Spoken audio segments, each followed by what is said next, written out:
Escaping school in Ginny Davis's clutches, Jas stood in the parking lot for a few minutes, clearing his head before he dared get behind the wheel.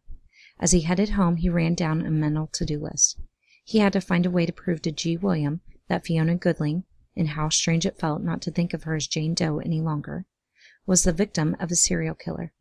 He couldn't explain how or why he was so sure. He just was. Those missing fingers, leaving the middle finger, taking the others. It sounded like something Billy might have come up with. It was impertinent. It was rude. Jas suddenly slammed on the brakes. Fortunately, he turned down a side street with no traffic, so no one was around except for the guy lurking on the street corner, Jeff Fulton. Jas couldn't believe it was a coincidence, and sure enough, Fulton came running up to the driver's side of the Jeep, waving his hands like he was trying to land a jet with semaphore flags. Take off? Stick around? Jas kept his foot on the brake, but left the Jeep in drive so he could make a quick getaway. He rolled down the window to the sound of Fulton gasping for breath. "I'm glad I caught you," he managed. "Been waiting there, figuring you'd drive by on your way from school. I know how this must look." "Are you stalking me, Mr. Fulton?" The idea both amused and horrified Jas. "What? No, God, no!" Fulton's whole face twisted into a freakish paroxysm of guilt and shock, as though the very thought of such a notion had made him relive every lemon he'd ever bitten into in his life. "I just need to talk to you. Please, Jasper, I'm begging you." "Mr. Fulton, I really can't help you. But there's a website out there for your father's victims, and on the discussion board someone said that there's a rumor that your father used to tell you everything. And I just have one question, just a single question. You don't know how much this would mean to me. Please?" Jas's spine went rigid. He knew about the website, www.denonlives.com, where victims, groups, and families shared details, information, anger, and sympathy.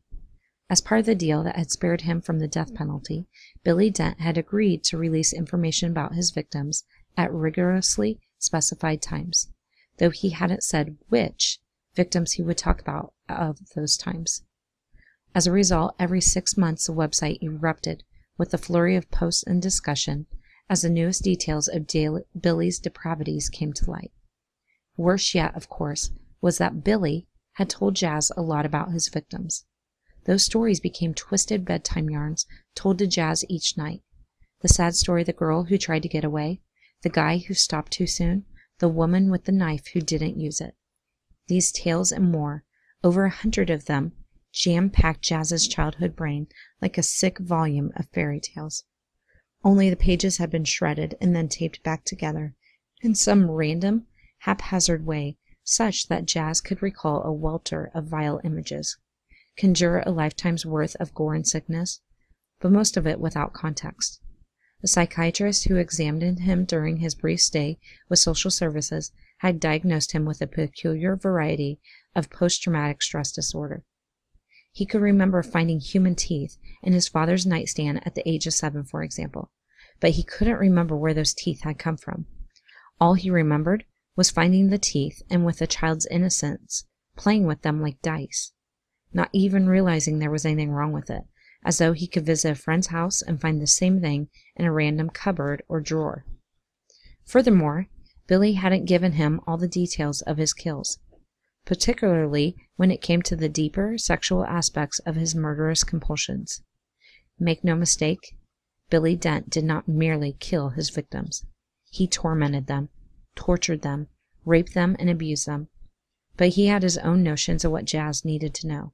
For some things, he claimed, Jas needed no guidance. "You have to figure out what works for you, son.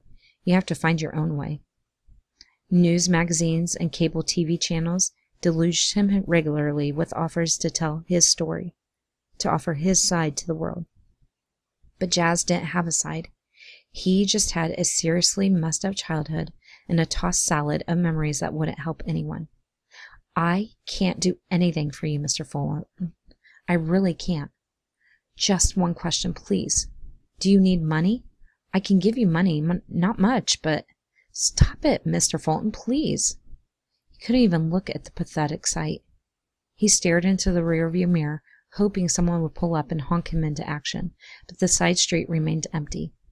The police report said she was gagged, Fulton said, now returned to a standing position, leaning into the window so far that Jazz could feel the man's breath on his neck.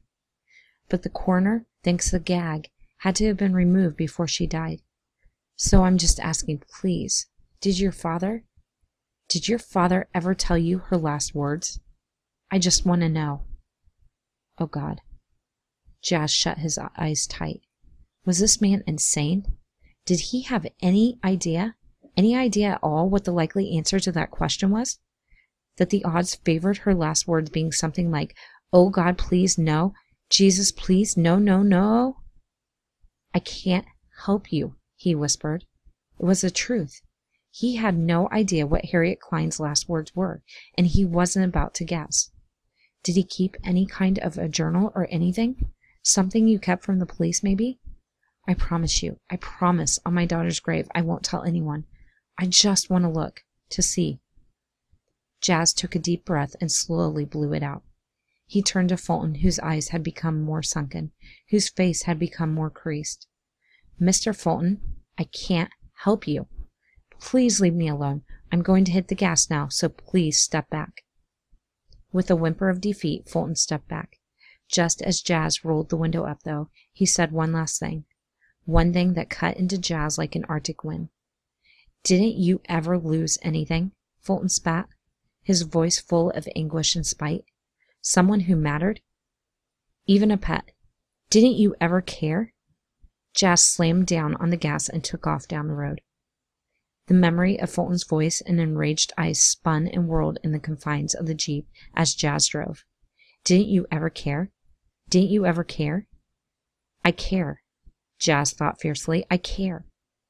He cared so much that at first he'd considered getting in touch with as many victims as possible, maybe setting up some kind of charity or fund where he could be the figurehead and attract contributions that way. Do some sort of good deed to prove to himself and the world that he wasn't a monster waiting to happen. But Billy had done good deeds all the time. So had John Wayne Gacy and dozens of others. It didn't matter. It was all part of the disguise. Jazz realized that he couldn't trust even his noblest impulses. They might not be genuine. They might just be camouflage. Even the only true good thing he'd done in his life, rescuing Howie from those bullies all those years ago, was tainted. Billy had been outraged when the parents of the bullies complained to him about their kids' injuries. "You should have just killed them, son. We could have gotten rid of the bodies, and then I wouldn't have to deal with this. Kill them and dump them. But no, you had to go and beat them up and make them go cry to their mommies, so now I gotta go and put on my civilized face and pacify these witches." And there were the urges, the feelings, the memories, the things that he'd been taught and then forgotten, but that lurked somewhere in his brain's basement, ready to strike like stalkers in the night. The social services shrink had told Jazz to be prepared, to be on guard for emergent memories, memories thought forgotten that could, unbidden, resurface at any time without warning. If memories could resurface, couldn't other things too? Needs, drives, desires, urges? Technically, 17 was too young to diagnose someone as a sociopath. Psychiatrists like to wait until 18 to make the diagnosis, so in a technical sense it was impossible for Jazz to be one. But he knew there was no magical switch that would be thrown on his 18th birthday to determine who and what he was. Age didn't matter. A kid named Craig Price had started a serial killing career at the age of 13. 13 years old, and he was out there murdering with a lot less preparation than Jazz had. The dice had already been tossed, the cards shuffled and drawn. He was what he was, whether he knew it yet or not. Maybe he was just a guy with a crazy dad, like other kids with crazy dads. Or maybe he was something else.